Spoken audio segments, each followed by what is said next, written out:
কোয়েল পালন লাভ নাকি লস? শুধু কোয়েল না, হাঁস, মুরগি, টার্কি, তিতির যাই পালন করতে যান না কেন, যেখানে লাভ আছে সেখানে লসও হবে। ব্যবসা মানেই লাভ লসের খেলা। তবে পোলট্রি সেক্টর সম্পূর্ণই আলাদা। এখানে শুধু অর্থ থাকলেই হবে না, এখানে শ্রম, সময় দুটোই বিনিয়োগ করতে হবে।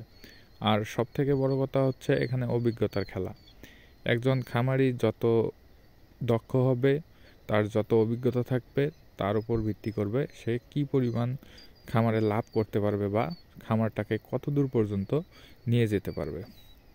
তো যারা খামার করতে চান অবশ্যই চিন্তাভাবনা করে খামার করবেন। ইউটিউবের ভিডিও অথবা অন্যের দেখে অনুপ্রাণিত হবেন না। প্রয়োজনে আপনারা নিকটবর্তী কোনো হ্যাচারি অথবা খামার ভিজিট করবেন, তারপর সিদ্ধান্ত নেবেন। তবে আপনি যদি উদ্যোক্তা হতে চান অবশ্যই আপনাকে ঝুঁকি গ্রহণ করতে হবে। ঝুঁকি গ্রহণ ছাড়া কখনোই সফলতা অর্জন করা সম্ভব না। কে কী বলল এটি দেখার বিষয় না। আপনার যদি আত্মবিশ্বাস থাকে তো শুরু করেন। আর যে কোনো তথ্যসেবা অথবা বাচ্চা পেতে আমাদের সাথে যোগাযোগ করতে পারেন।